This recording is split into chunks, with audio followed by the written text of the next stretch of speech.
First up today, we have Cece. She submitted a wonderful first chapter, but there's always room for improvement.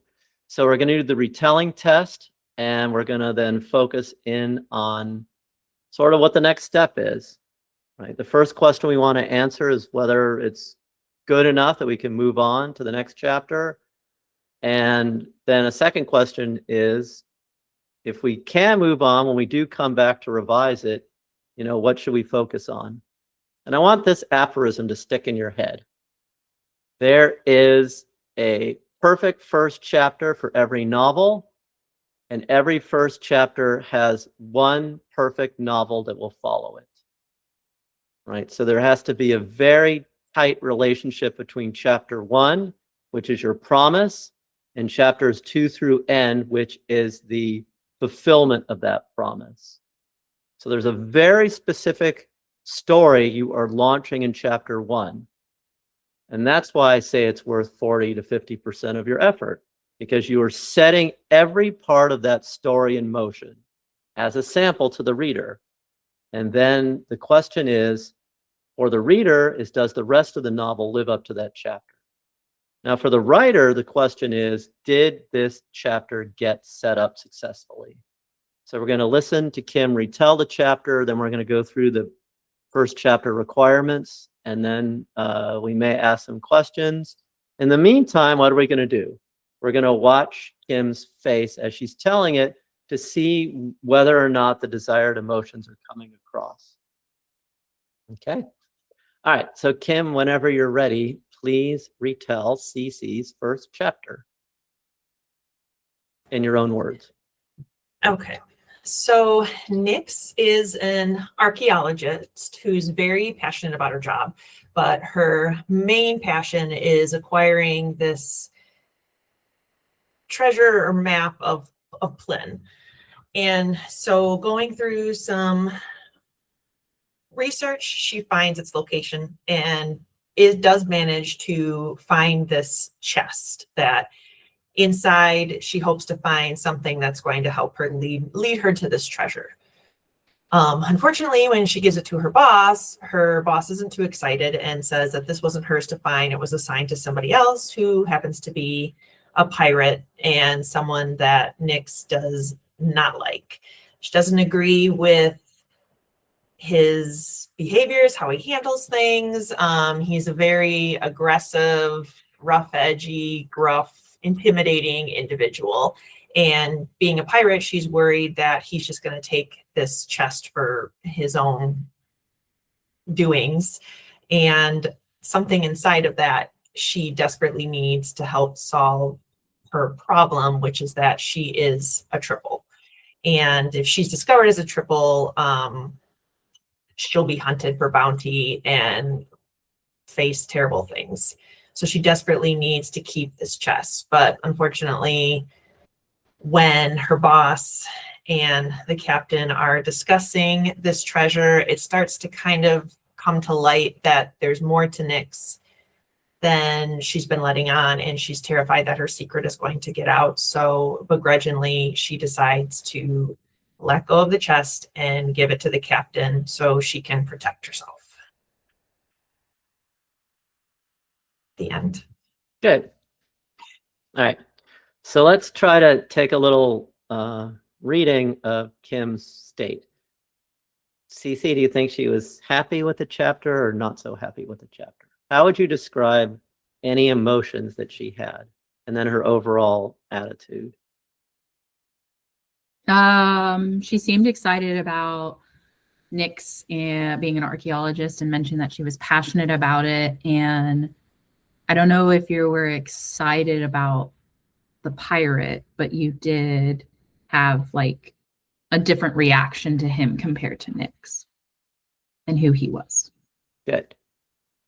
So that's good, right? So what we're looking for is data and, information on a reader's response, or in this case, a proxy reader that's going to help guide revisions. So let me ask a couple questions. So where do you think the story's headed, Kim?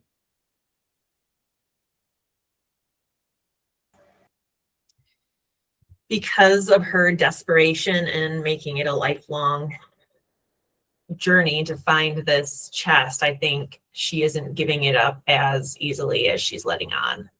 And so I think she's going to go after the chest. Good.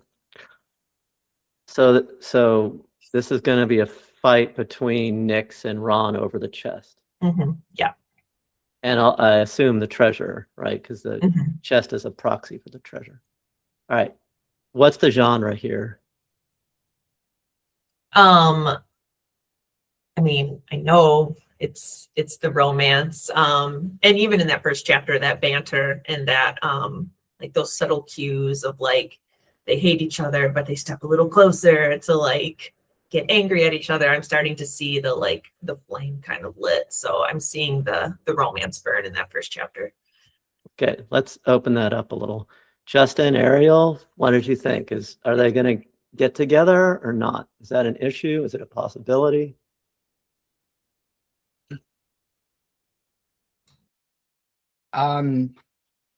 Yeah, I mean, I the thing is that I know that that's the goal.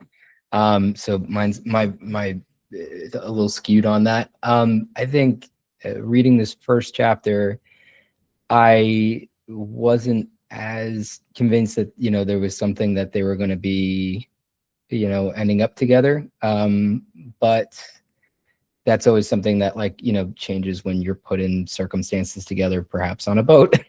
There's nothing else to do. A lot of things lead to a lot of things. But in this first chapter, I wasn't particularly getting that there was maybe like a sexual tension between them or anything like that kind of thing particularly. Good. So again, we're just reflecting back on our reading experience. Ariel, what do you think? Yeah, I got the sense that they definitely had like a rivalry that seems to have been going on for a while. But I do agree with Justin, the sexual attention I was kind of looking for like a romance meet cute. I'm not sure if I was like feeling it as much in this first chapter. Okay. Next question. Kim, give me a sentence or two about Nyx, please.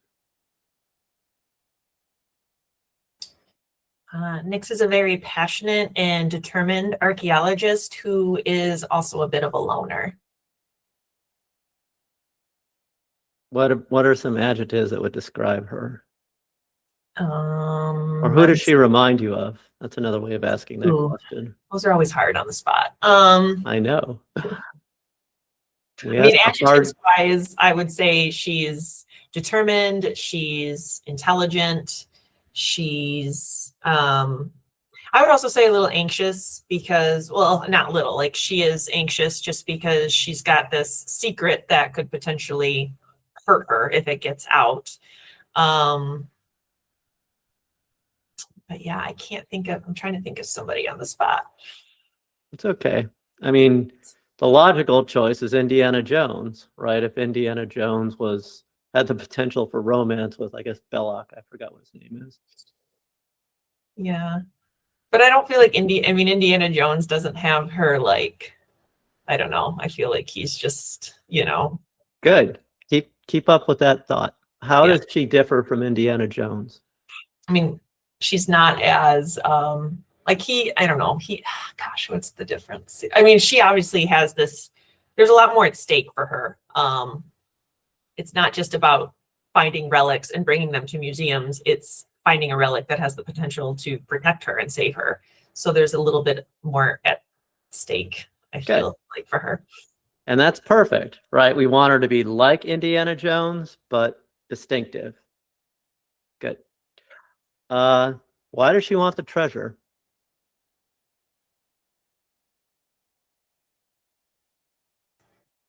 Is it for me? Asking me? So she's a triple, which in this realm, it's very dangerous. And if people learn you're a triple, they'll hunt you for bounty. So she believes that there's something inside this chest that's going to lead her to this treasure. And there's something about this treasure that is going to help her with her situation. Can you be more specific? I could not, because I couldn't quite get anything more than that out of that first chapter. Isn't Ron a triple too? So shouldn't he be hunted down and killed or whatever they do to triples? I also feel like I didn't know if it was because she's a half fae and it's only half faes they search for.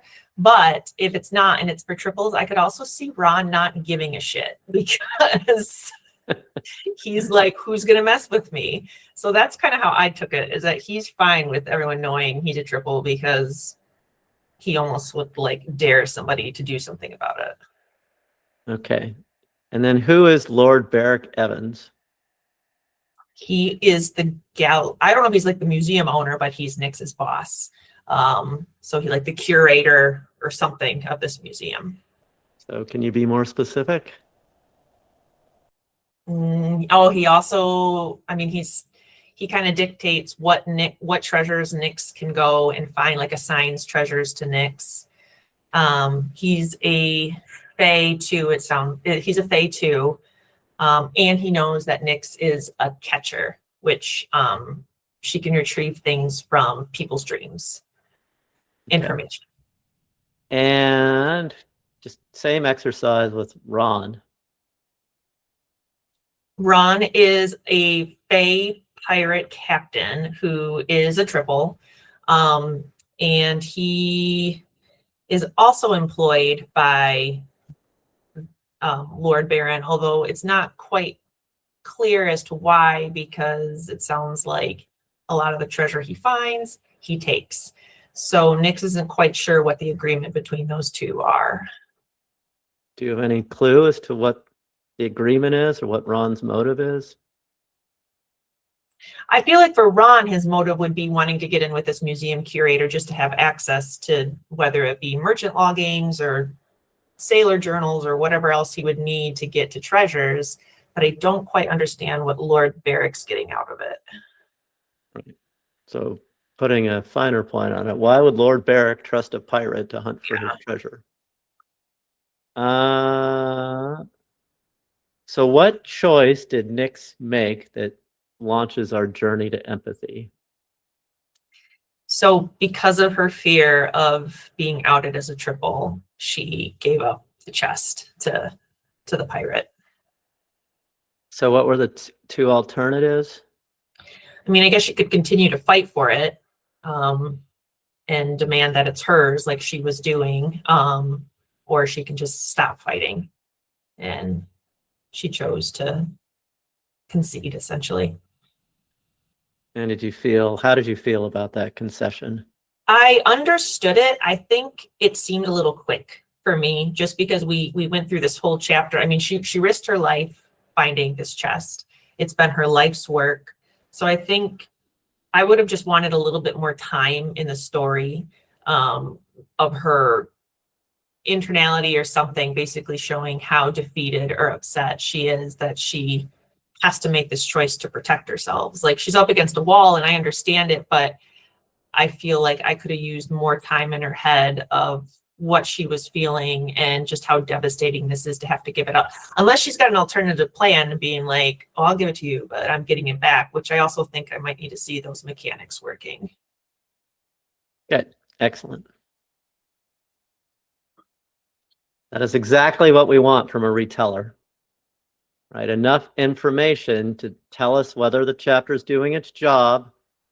And then even if it is doing its job, to guide revisions to make it do its job even better. CC, do you have any questions for Kim that you want to ask? No? Okay. Let's take a... I do actually. I Oh, go actually ahead. have one question. I feel like where I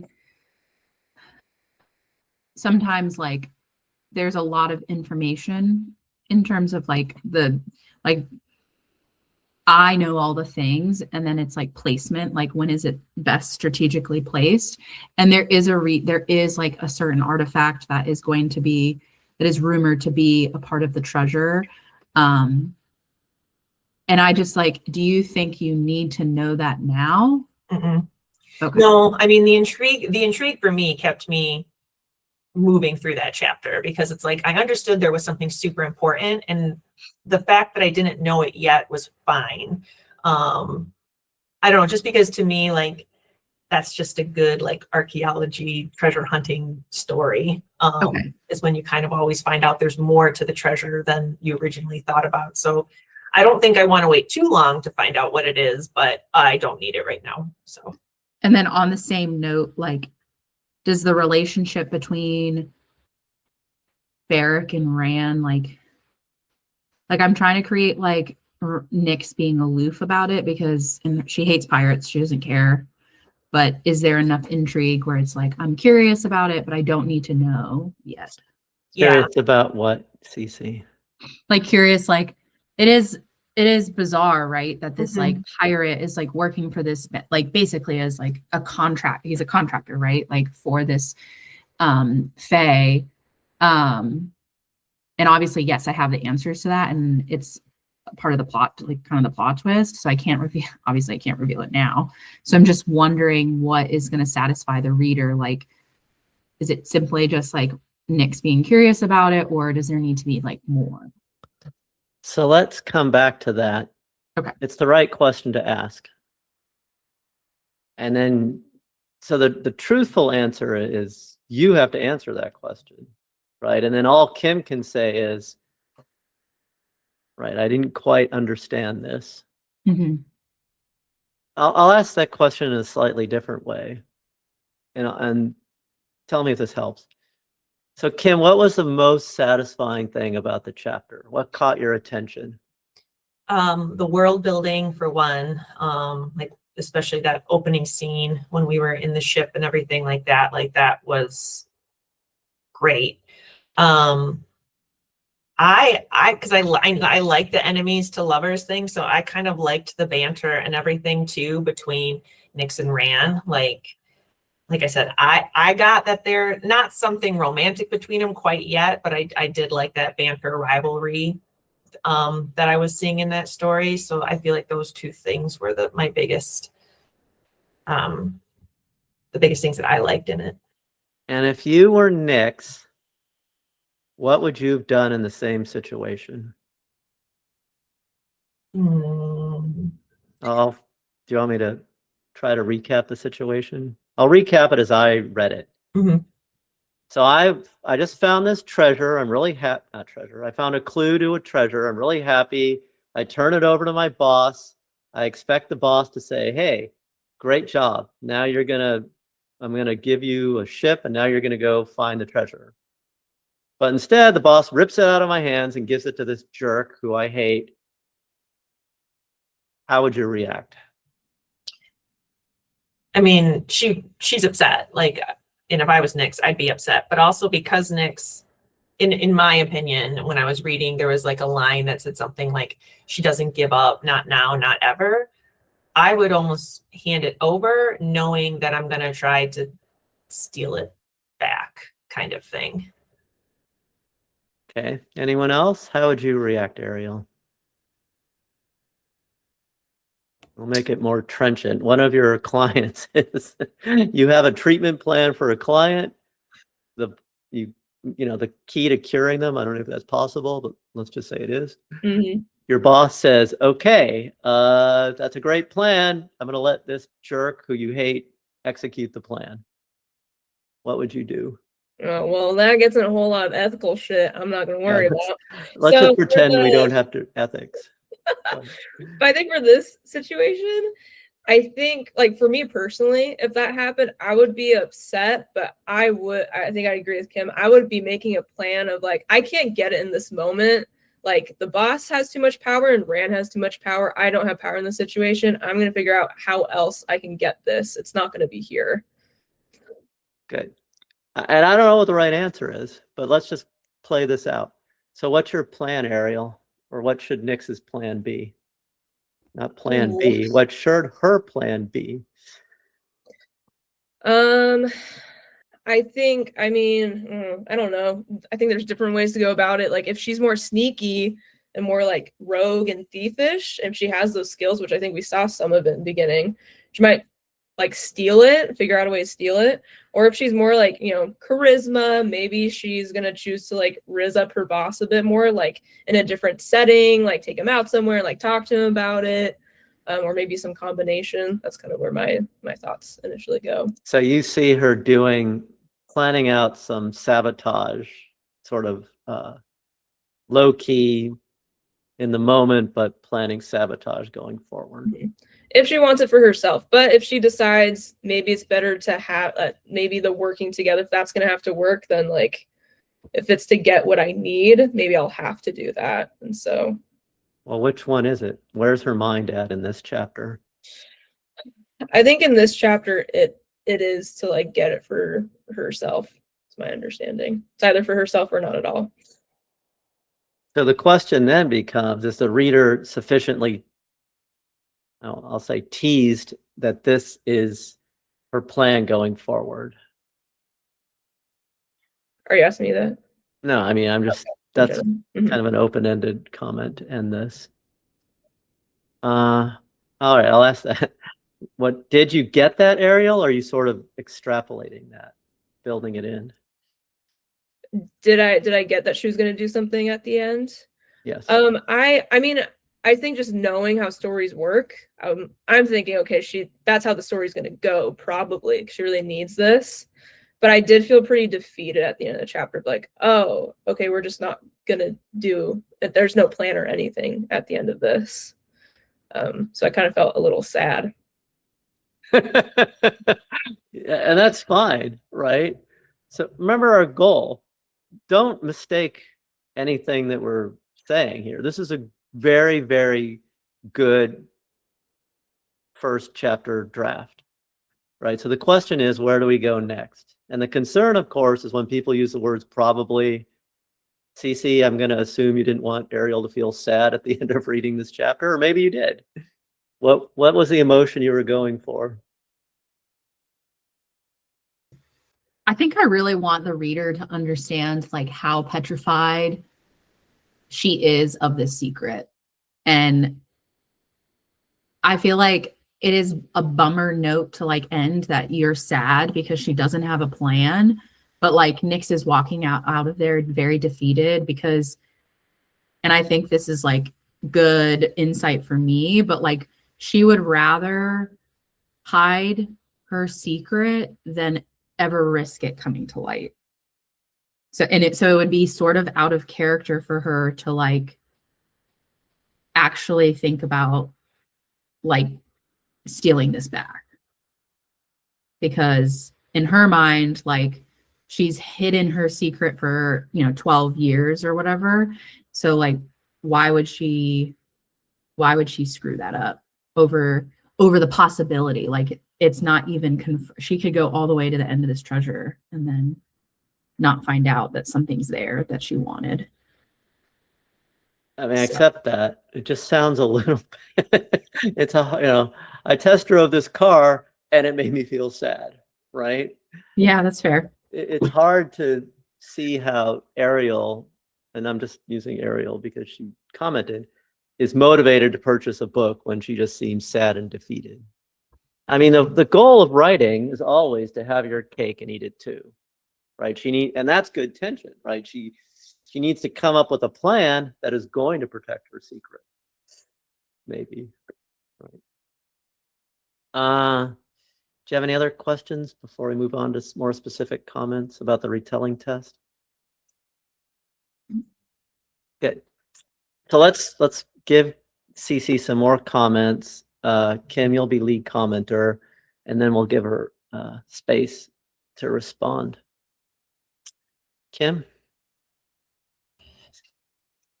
So I mean, yeah, most what I kind of said before. I do really love the new direction you're taking this story.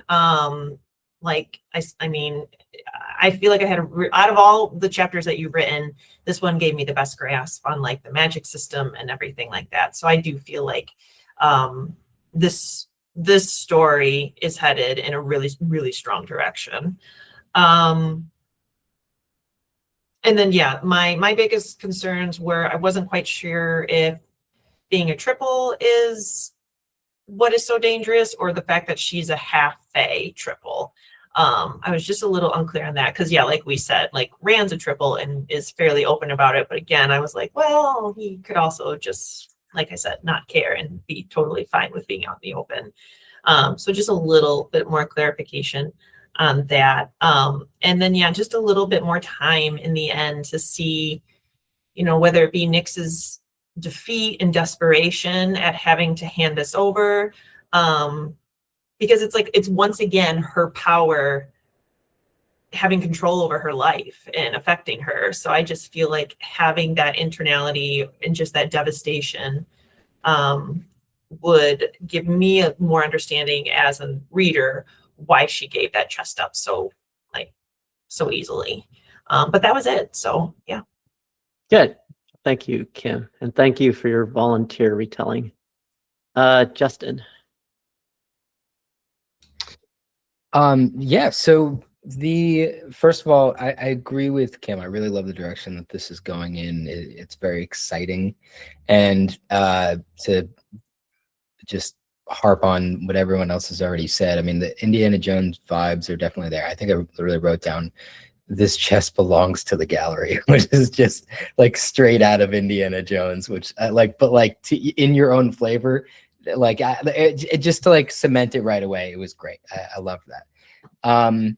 There were some things I was confused about as well. I also wrote down, I mean, I think you did go on to mention in the chapter that the thing is that it seems to be an issue of blood, and that like full phase don't, like if they're triples, it's not a problem, but phase have a problem with like half, like mortal triples, basically, that they shouldn't have that power. And that I think you state that, but I felt like it was very skimmed over. And so like I like if you're not paying attention to it, then it might be a hard time to realize the stakes later on. I did write down that like I mean, this is my own preconceived notions, but having was Barrick, did he say that he was a lord in this version? Is that a title, like actually, or because I didn't remember that, but then Adam said it, so I wasn't sure if I remembered that correctly or not. It struck me a little weird that a lord would be the curator of like a museum. Felt like maybe if it was more of like a private collection kind of thing, then the pirate thing would also make sense for sure. Like if it was just a guide trying, you know, but that like maybe, I don't know, Nyx knows that he takes care of these things, so that like, you know, it's better in his hands than someone else's. I don't know. But it definitely like, and you mentioned that Cece, that you have things to reveal with the reason why he's employing a pirate. So I know that there's more things to come with that. But if your intention was to make that feel like make me question that, I definitely did question that. It stuck out as something that was odd, for sure. I wrote this down, and I wrote down that something that I feel like I did in my own chapter this week as well, is that I felt like there was a lot of telling and not showing going on. And I think that it's a symptom of the same thing that I'm going through, which is, and you mentioned this as well, is that like, you know, everything. And now it's a matter of when do we put these things, when do we implement them, when do we tell the audience and stuff like that. And I felt like there was a lot of things that were told in this first chapter that probably don't need to be told right away. I think there are things that can lead in. And while this is my favorite direction that this has gone in so far, one of your versions of your first chapter still sticks in my head. It's the one that she goes into the serpent fight in the dream. And the only reason why that one still sticks in my head is because I felt like it was such a great way of showing what the Dreamwalkers do, like what that power is without just explaining it. Like that version of that chapter explained to me, embedded in me the best version of like what that ability is. And so I just wanted to mention that like I love the direction that you're going in with this, but like I felt that was something that was lacking of just like talking about it instead of showing exactly what it was. And then the only other thing was that like it's clear that the Ran and Nyx are rivals of sorts, which is obviously a change from previous versions. So if they have met before, I would like a little bit more of a tinge of what their past relationship is. Like if this is not the first time that they've ever met, I'd like something in the dialogue to hint at what their experience has been with each other in the past. It doesn't have to come out and say it, but like just some kind of seeding as to what they've been through together before. Yeah, that was it for me. I love it. I love where it's going. Great work. Good. All right. Thank you, Justin and Ariel. All right. I agree with a lot of what has been said, so I'll try not to repeat too much. I really love the setup of this. I think it's so fun. I know we've been like chatting a little bit about it. And it's just really exciting, like the adventure, like her going to get these things. And I could feel more of like conflict. And I feel like the conflict was a lot more like grounded in this like first chapter. And I liked just the different elements that were there. I think overall what my like feedback is going to be is more just questions that kind of get more of the development part of it, because I really like how things are set up. So my questions were like, why was Nyx able to find the treasure but not Ran first? Because he's extremely powerful and super resourceful. So I was wondering about that. I was also just wondering, why does Nyx want the treasure? Like, how will it help her life, make her safe, and change things for her? I think I just wanted to know how it was going to change her life. So I don't necessarily need to know exactly what it is, but how is this going to make her life better? I wasn't too sure. I missed a part of this, but I was wondering like how she was able to get the chest in her backpack if she could barely like scoot it across the floor at first. I was like, whoa, how she got really strong really quick. Maybe that's just adrenaline. I don't know. I was also thinking a lot about power scale with Ran, because I was wondering, like, he's so powerful, why doesn't he just take over the world? I feel like he was very godlike with his power. So if he wants things, why doesn't he just take it from everyone? Why play nice? I didn't get a sense of his limits or consequences to his power if he like uses it. So it was making me question like how he's grounded into this particular story world. And I agree with Justin that I wanted a little bit more of a lived-in rivalry. I wanted more of those personal jabs, maybe, just so we can get some context from it. I think that could be really fun. I was also curious, and I think that might help me understand this better, of how Nyx was so confrontational with someone who sounds like he could just like smite her or drown her so fast if he wanted to. Yeah, so those were my main things. And yeah, I was just going to say at the end of chapter, I did just kind of want to know what's her plan next. How is she going to try to keep herself safe now? If this isn't going to be it, what is she going to do? But yeah, I really love like the overall structure and like what's going on. It's really fun. Very, very good, Ariel. So let me just pick up on something Ariel said, because this is the point I wanted to leave you with. Whenever someone as a reader proxy says, well, why didn't Ran just do this? Right? You have to have a good answer for that. Right? And the way to come up with a good answer is to be flexible, as we talked about just a few moments ago. Explore the consequences of alternative setups. And I don't mean set up large, like how the novel is set up. I mean how this chapter is set up. Right? So I was thinking the same thing as Ariel. Why didn't Ran just grab the treasure and run away? Right? Hit everyone on the head. We need a lot more something. We need more context to make that situation believable. And then the other part of that is when we were talking about how would you react, right? We want Nyx to be a real person in our definition. And so how would she react in this situation? I can see a lot of different reactions. And I guess the main issue is I didn't see enough reaction, right? So that's where I would put the money in when you're doing revisions. And I don't think you need to do revisions, right? The only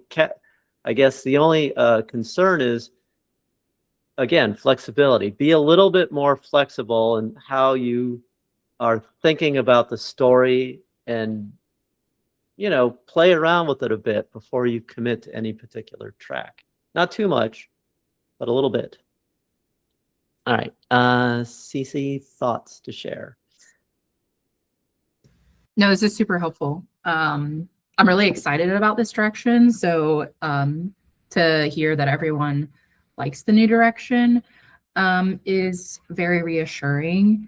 My one question is, Justin, you mentioned that there were some things that were being told, but you didn't necessarily need to know them yet. Was that just the dream magic, or like what were the specific world building items that could like wait? I think Kim mentioned it before. I think we don't necessarily need to know that there's something specific in there that's going to, like, you know, like her ulterior motive. I think there's enough in this first chapter to say Indiana Jones wise, you know, she's an archaeologist. She's going for this, you know, thing because that's her job. She like, you know, she wants to protect this treasure for whatever reason. That's enough of a reason for me to be like, oh, okay, that makes sense. For there to be a later reveal that like, oh, there's another reason why she needs this treasure. And I think on top of that, I don't know where it would come in, but I like the triple concept can come up, but I don't even know if we need to know that she's a triple right away, to be honest. I think planting it as early as you did is good because it establishes this, like, you know, big thing in the world. But I like the whole concept of her being one might not be something that needs to be in this very first chapter. Cool. Thank you. Satisfied? Good. Well, let's take a second to celebrate Cece's first chapter. Thank you very much. Bardsey delivers the tools, guidance, and support you need to produce compelling novels.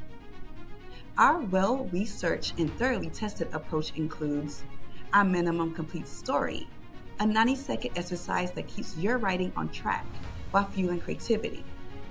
Bardsey Publishability Index, a 23-dimension checklist that offers attainable goals and provides actionable feedback. And our brand new comprehensive character developer that helps you construct unforgettable characters. Come see for yourself at bardsey.com today. Try our workshop or enter our first chapter contest. Then, when you're ready, Elite Membership delivers writing groups, personal coaching, and a curated community. With Bardsey, your work will captivate everyone, from agents to publishers, and, most importantly, your readers.